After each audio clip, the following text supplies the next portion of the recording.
আছে একদম ক্ষীরায়ের মতো ফুল চাষ আছে এখানে। বাগনান কালীবাড়ির দুটো ভিডিওতেই চলে গেছে। পুষ্পাঞ্জলি দিতে দেখো একটা মানে সবসময় দিদিদের বাড়ি চলে এসেছিলাম একটু, ঠিক আছে।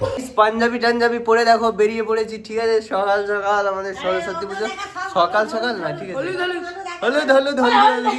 আরে পঞ্চা দিদি কোথায় গেল দেখি, ঠিক আছে। দু চারটে হচ্ছে যে ছবি টবি তুলে এসে এখনো সাজুগুজু করছে। আগে ছবি তুলে এসে মানুষ সাজুগুজু করে দেখো।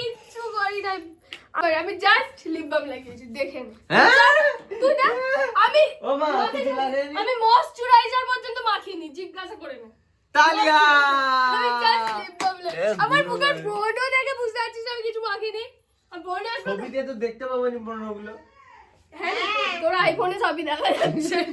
চলো গাইজ, আমরা এবার পুষ্পাঞ্জলি দিতে যাব, ঠিক আছে। সকাল সকাল সকাল সকাল কেন বলছি, লোকেদের পুষ্পাঞ্জলি দিয়ে খাওয়া দাওয়া করে ঘুমানো হয়ে গেল, আমরা এখন নড়ে নড়ে যাচ্ছি। এইটা আমাদের কি পুষ্পাঞ্জলি না? চলো আমরা পুষ্পাঞ্জলি দিতে যাই এবার। পুষ্পাঞ্জলি, ও মামা দেখো, তো আমরা বেরিয়ে পড়েছি এবার পুষ্পাঞ্জলি দিতে। দেখো পঞ্চা দিদি ফোন ঘেটে ঘেটে যাচ্ছে পুষ্পাঞ্জলি দিতে। আর আমার এই যে পুষ্পাঞ্জলি থালি। ওই তুই খেয়ে দে, পুষ্পাঞ্জলি দিতে যাচ্ছিস? আমি চা করে দিয়েছিলাম না ভোরবেলা, সেটাও খাইনি। আচ্ছা, খায়নি মা, চাটাও আমি খাইনি। এ বাবাই, কারণ সকাল হয়ে গেছিল, তখন ভাবলাম যে চাটা খাবো। বাবাই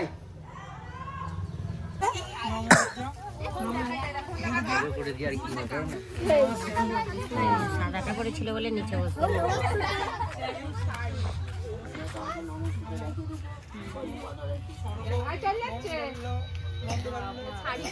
ওকে, তো দেখো ল্যাবে চলে এসেছিলাম। ল্যাবে এসে কাজগুলো তাড়াতাড়ি সেরে দিলাম, মোটামুটি কাজ কমপ্লিট। 2টো বেজে গেল বা এখন আমি ল্যাবে বসে আছি। সরস্বতী পুজোর দিনে 2টো পর্যন্ত ল্যাবে বসে আছি, ঠিক আছে। সবাইকে আমাকে মেনে নেবে, ঠিক আছে। মজা করছি গাইস। চলো, কাজ কমপ্লিট হয়ে গেছে, এবার একটু ঘুরতে বেরোবো। এই দেখো, তোমরা ড্রেসটা দেখলে, আই হোপ তোমরা দেখতে পাচ্ছ কেমন লাগছে। কেমন লাগছে জানিও, ঠিক আছে।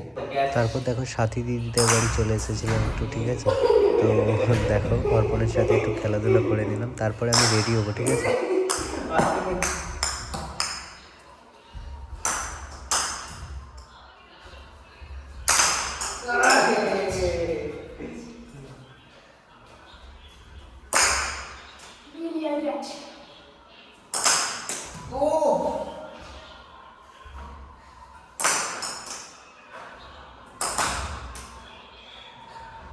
দেন দেখো একটু খেলাধুলা করার পর অর্পণের সাথে খেলাধুলা করে আমি রেডি হয়ে গেছিলাম। দেখো রেডি হয়ে আমি সোজা চলে এসেছিলাম আমাদের বাগনান কালীবাড়ি।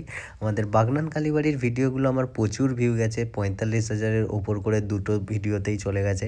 কে কে দেখেছো অবশ্যই জানিও। বাকি দেখো বাগনান কালীবাড়ি প্রথমে ঘোরাঘুরি একটু করে নিলাম, তারপরে আমরা বাইক নিয়ে বেরিয়ে গেলাম আমাদের কোলাঘাটের উদ্দেশ্যে। আমাদের কোলাঘাটের নদীর ধারে সব থেকে প্রথমে চলে গেলাম। দেখো নদীর ধারে এসে নদীর ধারের ভিউটা জাস্ট আলাদা হাই লেভেলের লাগছিল। সূর্য ডুবি ডুবি করছিল, আরও সুন্দর লাগছিল দেখতে, জাস্ট দেখো। এরপরে কোলাঘাটের এখানে যেই মানে পার্ক মতো একটা আছে, যেটা সবসময় খোলে না, কিন্তু আজ হঠাৎই দেখলাম এই পার্কটা খোলা আছে। তো চলো তোমাদেরকে একটু ভেতরে নিয়ে গিয়ে দেখাই। এই পার্কটা মানে সবসময় দেখার সৌভাগ্য সবার হয়ে ওঠে না। এই পার্কটা লিটারালি অসাধারণ। যেমন ফুলের বাগান আছে, একদম ক্ষীরায়ের মতো ফুল চাষ আছে এখানে। এছাড়াও বাচ্চাদের খেলার অনেক কিছু আছে, দোলনা থেকে শুরু করে সব রকম জিনিসপত্র আছে।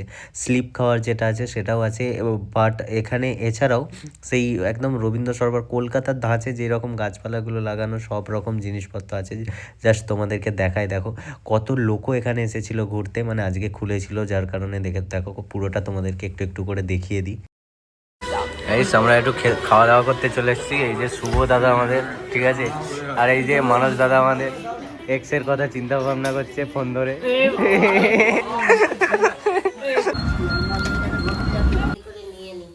ওকে, তো দেখো বাড়ি চলে এসেছি ঘুরে ঘুরে। আর রাতের ডিনার দেখো, আর এই যে কড়াইশুটির কচুরি, একদম আলু ভাজি। কে করেছে? কাকিমাদের রান্না হয়েছিল। আমাদের পরোটা হয়েছিল, আমি পরোটা খাচ্ছি না, কচুরি খাচ্ছি। চলো খাওয়া দাওয়া সেরে নিই, তারপর দেখা হচ্ছে, ঠিক আছে। ওকে, তো দেখো অনেক ঘোরাঘুরি করে শেষমেশ আমি বাড়ি চলে এসেছি। আমি এর আগে একটুখানি সৌরভদের ওখানেও গেছিলাম, ভিডিওটা করা হয়নি। যাই হোক একটু ঘোরাঘুরি করে বাড়ি চলে এলাম খাওয়া দাওয়া করে। এবার রেস্ট নেওয়ার পালা, মাথাটা প্রচণ্ড যন্ত্রণা হচ্ছে, কালকে আবার ডিউটি আছে। তো চলো আজকের মতো এখানে ভিডিওটা শেষ করছি, দেখা হচ্ছে কালকে আবার নতুন ব্লগ নিয়ে। আর কেমন লাগলো অবশ্যই জানিও, ঠিক আছে? টাটা।